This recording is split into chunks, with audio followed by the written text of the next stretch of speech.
Hey guys, it is Mersh. Welcome back to my channel. Today I have got a clan boss takeover for one of my clanmates. So this is clanmate, he's called Octez. He is currently running a CB team, which is I think just about 3 keying Ultra Nightmare, which is not ideal. He asked me to take a look at his account and sort of see what we could build for him. Now, Octez is unfortunately lacking a lot of unkillable champions. He doesn't have any block damage champions with block damage for 2 turns on a 4-turn cooldown. He doesn't have any block debuff champions who can place block debuffs for 2 turns on a 3-turn cooldown. So straight away his options were limited. He didn't have a man eater. So it was quite tricky to try and find a team. And then it sort of hit me in the face is that he has a Demytha, he has a Deacon, he has a Seeker. So with 2 speed boosters and a Demytha, we should be able to get an unkillable team. And then you can add Heiress to that as well to make it affinity friendly. So that's the team that we're going to be building today. There is a little bit of a challenge in the sense that he only has 4 million silver available. So we're going to see if we can build the team with the very low silver available to us and just see how it goes. So I'm going to go ahead and start building the team now, and I'll get back to you guys once the team is built, and I'll update you on sort of how it went. Okay guys, so I have now built the team. As you can see, it was not easy. Our silver is very low after that, and our gems aren't quite enough to get the last bit of masteries that we need. We did manage to do it. The gear is not fully optimized for the account. We did what we could with the silver that was available. When I say it's not optimized, I just mean that some of the gear isn't rolled all the way to 16, just to sort of get the most out of it. But I've tested the run as well, and it's all going fine. So now that that's done, I will show you the builds that we've got for the champions. So we will start with Demytha, 2 times perception sets. To get that juicy sort of speed bonus, just because we're lacking the speed gear a little bit on the account. In terms of her stats, she's running at 45k HP with 3.2k defense. She's also got 275 speed, which is the main objective that we needed to hit with her, just to make sure that she's running at a 3-to-1 ratio with the clan boss, to make sure that she can get her block damage ability out every single time right before the clan boss takes a turn. Once we've hit those stats, we just want to squeeze in as much damage as we can into the build. We've got 2k attack with as close to 100% crit rate as we could get, with 122% crit damage. Demytha's skills, for those who don't know, she attacks one enemy twice on her A1, and puts a shield on the ally with the lowest HP. Her A2 increases the duration of all ally buffs by 1 turn. And then her A3 is the block damage ability. And it also puts a continuous heal on all allies for 2 turns just to keep their HPs topped up.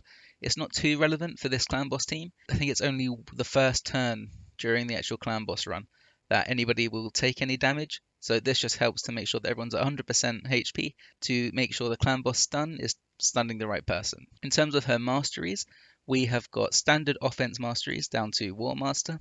Then on the defense tree, we've gone ahead and grabbed deterrence, right? With this comp, the clan boss is stunning someone every single time, and we're using Heiress to cleanse the stun straight away. So this mastery is going to get a lot of value. Every time someone's stunned, whoever has this mastery has a 20% chance to counter attack. And it just helps with sort of squeezing in more damage, getting more value from your War Master. The second champion I'll go over is Heiress. Now, I did try to get her in toxic gear, and with a lot of sort of showcases on the Myth Air comp, you're going to see that most people will try and build Heiress in a toxic set, just because her damage is quite lackluster in the team. However, because of gear limitations, we were not able to get her in a toxic set, unfortunately. We've had to settle with 2 times perception, again, just to help with her speed. In terms of the rest of her stats, she's running at 36k HP with 2.5k defense, 245 speed, and then the rest of it, the accuracy isn't important, it's just sort of the side effect of going for perception. Once you've got those stats though, all you need is to squeeze in whatever damage you can. So in this instance, we've got 2.5k attack with over 100% crit rate and 131% crit damage. Now with her skills, she just has a standard A1 where she just hits 1 time. It's literally only used to proc the War Master that we will eventually go with. I'll explain why in a second. The A2, this is why she is in the team, right? So she's going to be going as well at a 3-to-1 ratio with the clan boss, which means at the start of every turn, Heiress is going to be going and cleansing a debuff from your team. So because of this ability, it means she's going to cleanse the stun off right away to make sure that nobody loses a turn to it and make sure the whole thing stays in sync. And against Spirit Clan Boss, she's going to be cleansing off the decrease speed debuff that the Spirit Clan Boss applies. It's very hard, unless you've got a Doom Priest or something, to go ahead and sort of utilize this and make sure that the team like sort of stays in sync, especially against Spirit. But yeah, that's what Heiress brings to the team. And then the passive is just to counterattack the attacker whenever an ally is attacked. So again, it just helps squeeze out damage. Now, in terms of masteries, she is the one who unfortunately has been left out compared to the rest. We have run her through Minotaur for one run, and this is purely just to grab the Steadfast Mastery. This Steadfast Mastery, it counts as a buff for some reason for the clan boss. So when he's choosing who to stun, he's going to consider this. If it's sort of between one champion with Steadfast and another champion without Steadfast, he's going to target the one without Steadfast. Now, because Heiress is the one cleansing the stun, we want to make sure she is not the one taking it. Otherwise, it's not going to be able to be cleansed, and she won't be able to cleanse the Spirit Clan Boss decrease speed ability. So we've literally just run her through Minotaur to grab that one mastery, just because we do not want her to get stunned at all. Once we get some more gems, we only need 47 more, but once we get them, we can go ahead and just grab the standard offense tree down to War Master. And it doesn't really matter what you go with support, as long as you don't take anything that will impact her speed. And that's including Law of Steel. Law of Steel, it will amplify the effect of the perception sets that we have, and it will tamper with her speed, and it will throw her out of tune with this. So as long as you just sort of grab generic stuff, it's fine. To be honest, you only really need to go for War Master and to grab Steadfast. That's all you really need to do with Heiress. Now, I did already touch on it. We didn't have the toxic gear to put on Heiress, but we did manage to be able to squeeze it onto Deacon. And he's a good use of it. He has a multi-hit A1, which will attack twice, and both of those times, or both of those hits, will have a chance to place the poison from the toxic set, which is really nice. He is really good for this team, by the way, because he also brings a decreased defense, which every good clan boss team needs. And then this ability here is a turn meter fill for all of the allies, and it gives him an extra turn, right? So every time he does it, similar to Seeker, he's going to boost everyone's turn meter, then take an extra turn for himself to go ahead and hit with either his A1 to place the poison, or his A2 to do decreased defense, as well as potentially place a poison. He is also crucial to the team because he brings in this speed aura. This speed aura essentially means that Demytha, as well as Heiress as well to be fair, can run at a 3-to-1 ratio with the clan boss and essentially lower the gear and speed requirements that they're going to need to hit, right? So thanks to Deacon's speed aura, as well as his turn meter fill, we're able to have Demytha at a 275 speed, which is really low for a Demytha considering she's the only person placing a block debuffs and keeping the team alive, right? That's why Deacon's great for this comp. We also have a blessing on him, sorry. We've gone with cruelty. Essentially, it will just decrease the clan boss's defense by a little bit, just to make sure everybody else is smacking harder too. In terms of Deacon's stats, we have him at 38k HP and 2.5k or 2.6k defense. He needs to run at 185 speed with this particular comp. And once we've got those, we just need some accuracy to make sure he is landing his decreased defense. And then just squeeze in whatever damage you can. So we've got just over 2k attack, we've got him crit capped, and then we have 172% crit damage. Now his accuracy would be higher if we had the silver, and we could max this banner out to 16. That would give us an extra sort of 30, 35-ish accuracy, which would take him to about 250 accuracy, which just gives a bit more consistency when he's trying to place that decreased defense. In terms of his masteries, we have got standard clan boss masteries once again down to War Master, and then we've gone for the support tree. Now you could make an argument to go down the defense tree to go ahead and grab deterrence for the same reason that we would grab it for Demytha. However, when I was building him, because of the gear requirements, I wasn't sure if we were going to be able to hit the speeds with the toxic set still. So I did go ahead and grab Law of Steel because initially we did have another perception piece in. However, I've taken that out because we didn't need it. And I did think it was beneficial to stick with the support tree just because we could grab Steadfast for him because we don't really want him to be stunned, just in case. But mainly because we can grab Master Hexer. Now, Master Hexer will go ahead and extend the duration of all debuffs he puts on the target. So because we have him in toxic gear, not only is he going to be extending the duration of the poisons that he places, just to make sure that they stay on the clan boss longer to get more damage out of them, he is also going to use this for his decreased defense, because he's the only person in the team who can place decreased defense, and this just means it will have more of an uptime. We've also gone ahead and grabbed Sniper, just because this will increase the chances of placing the decreased defense from his skill, or the poison from artifacts, right? And then we go ahead and we look at Seeker. Now Seeker is the other turn meter boost for the team to enable Demytha and Heiress to run at 3-to-1 ratios. With Seeker, we've grabbed 2 pieces of cruel set bonuses. And in terms of his stats, we have 34,500 HP with just under 2,500 defense, and we have him running at 170 speed. Accuracy is not important for Seeker in this clan boss team. Once we hit the stats that I mentioned, then we just go ahead and, again, squeeze in whatever damage we can. So we have just under 3k attack, we have him just under 100% crit rate, and then we have 190% crit damage. In terms of his abilities, I'll just go over them for anyone who doesn't know. He has an A1 that attacks twice, which is good because it means he's more likely to get his Warmaster proc.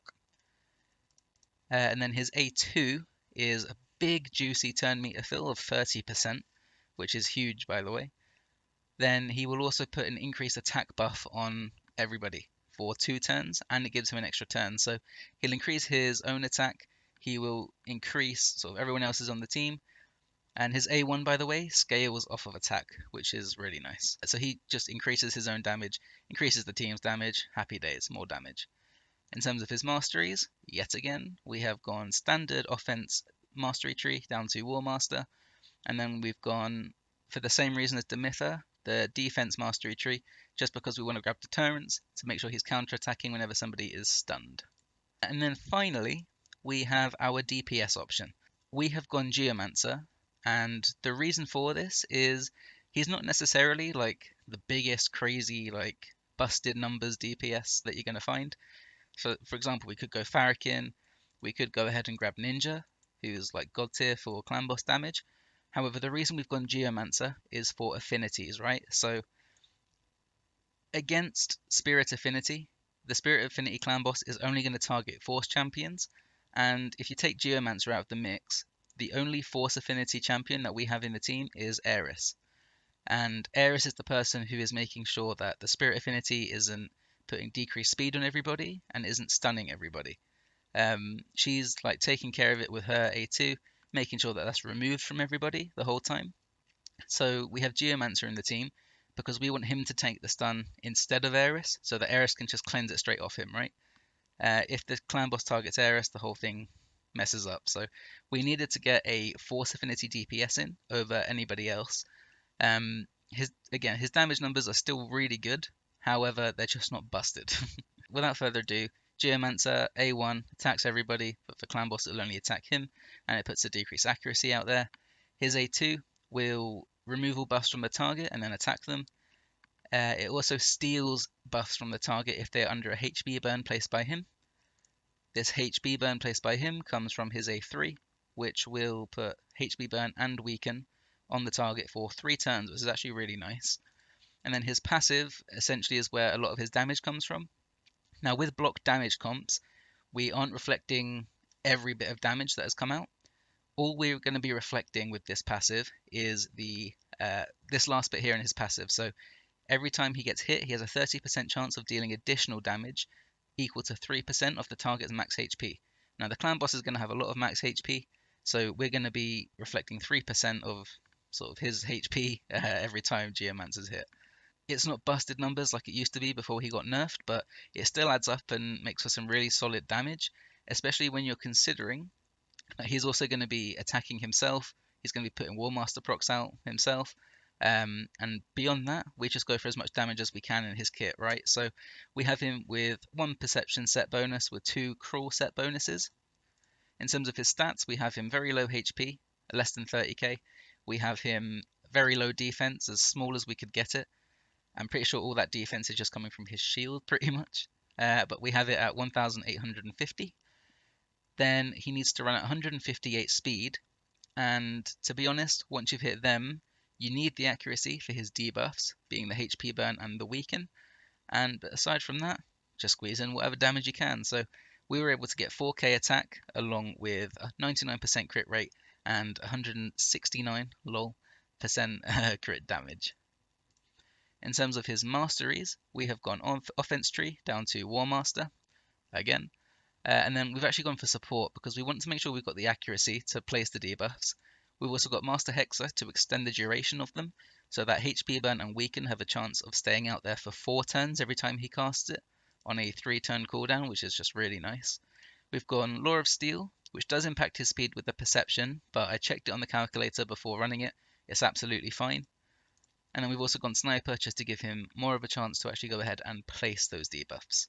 Okay, so now I'm going to go ahead and show you how the team is actually set up. So we have Deacon in the lead spot just because we are using his speed aura to make sure that everybody else is hitting the speeds that we need to. We have him starting off with his A1 and then having his A2 as a first priority. This is because we want this ability to be used third, and we could make this first priority as well. However, what you need to consider is that there is a way to make this full auto, and the way you do that, right, is because his A2 and his A3 are both on 3-turn cooldowns, it means they're never going to overlap with each other. He's never going to have to choose between these two abilities. So what we've done, just to make sure that this is used third, and it will keep being used every 3 turns, is we'll start with his A1. Second, we're going to do his A2 just to get the decreased defense out as well, and then he's going to do his turn meter boost. And it's literally just going to be 1, 2, 3, 1, 2, 3. It's going to keep going in that pattern every 3 turns for him. And then we have Demytha. Demytha, she just needs to use her A3 first and her A2 second to make sure she stays in tune with the comp. Then we have Seeker. Seeker will start with his A1 and use his turn meter boost second. So the first turn he's going to use his A1, just smack the clan boss. Second turn is when he needs to start boosting, and then it's just going to keep doing that every 3 turns. With Geomancer, he doesn't need any setup at all. You could sort of mid-max it if you find out which one's the best one for damage, etc. But you don't need to have him in any particular setup for this. And then we have Heiress. Now, with Heiress, you need to make sure that her A2 is set as first priority. Normally, with sort of similar champions, you would be fine just leaving this on auto and they'll use this ability sort of as and when, right? But unfortunately, that is not the case with Heiress. The reason for this is because if Heiress has this skill available, but she is already under an increased speed buff, she won't go ahead and use it. She'll save it until that increased speed buff falls off. And because of that, she won't use the cleanse, or she'll use it at the wrong time, and it will just mess up the overall speed tune. So you just need to go ahead and make sure that this is used as first priority. So I'll just go over that one more time. Deacon, open with the A1, A2 as first priority, A3 as the second. Demytha, A3 is the first priority, with A2 as the second priority. Seeker opens with the A1, and then has first priority on his A2. Geomancer, no setup required. And Heiress, you just need to make sure her A2 is the first priority. Okay guys, so this is the run. I did record it earlier, as I mentioned, just to make sure that everything was working fine, just because we did have limited gear. And I just wanted to make sure that everything was running smoothly, so when I showed it to you guys, I didn't have to sort of stop and keep changing it and stop and starting, you know. Anyway, this is the run. The first turn, you're going to see Demytha puts her block damage out straight away, and then it falls off everybody. Don't worry about it. It's supposed to happen to make sure that the block damage stays up for the rest of the time. And because of her increased buff duration ability, she heals everybody anyway. And then she's going to cycle back round to that block damage before the second turn is done. And once she cycles back through to that turn and gets the block damage out, it's going to stay up like that in the same time, right at the end of every single turn for the rest of the fight, which is really nice. Now, there are 2 main patterns that you're going to see with this team. You've got Demytha ending every turn with her block damage ability. There it is. And then you're going to see Heiress starts every turn with a debuff cleanse for the whole team. And because they're running at a 3-to-1 ratio, and those abilities, the block damage and the debuff cleanse, they're also on a 3-turn cooldown. So it means that Heiress is going to start every turn, removing all the debuffs, and Demytha is going to end every turn, blocking the damage so the whole team can survive. With this team, with very low gear, you will be able to 2-key this no problem, and it will be affinity friendly 100% of the time. As long as you can make sure that when you're gearing it, Heiress is not the person taking the stun, because as you can see, she is starting every single turn, cleansing any debuffs that could be on the team. So if she herself is getting stunned, that's just not going to work. In terms of the gear, as I showed you, you don't need crazy stats. I don't think anybody in the team has over 200% crit damage, and I think only Geomancer has a semi-good number of attack. He's on about 4k, everyone else is like 2.5 maybe.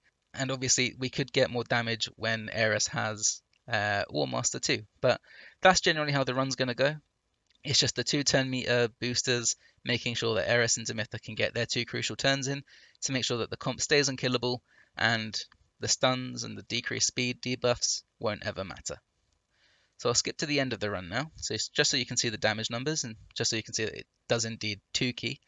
It's doing 56.41 million damage to the clan boss, and yeah, with the standard of gear that we're using, that's an insane result. We have Deacon putting up just under 13 million. We have Demytha doing 5 million, which is basically all War Master procs.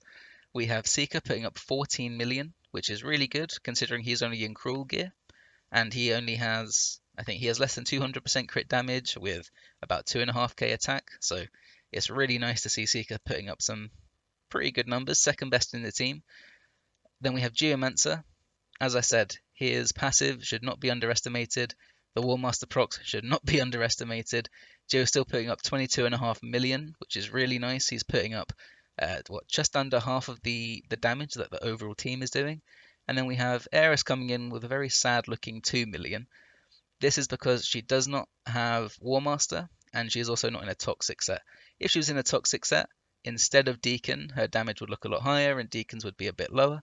But it's fine this way around as well, to be honest. But there you have it, guys. That is a 2-key affinity friendly team with no legendaries, actually. There's not a single legendary. They're all epic, so they're easy to book to make sure that you can, get the skills on the cooldowns that you need. But yeah, that's the team. If you like the video, please leave a like and a subscribe. Leave a comment as well. Let me know your opinions on the team.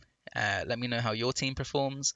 If you've got like crazy gear. And yeah, if you have any account takeover inquiries or you need help on your account, feel free to join the Discord server in the description, and you can either drop a message in the Discord channel or you can use that as a way to find my Discord, like my name, and send me a direct message. And we can discuss sort of helping you build your clan boss team, or to be honest, any other teams on the account that you're struggling with. But yeah, without further ado, thank you for watching and peace.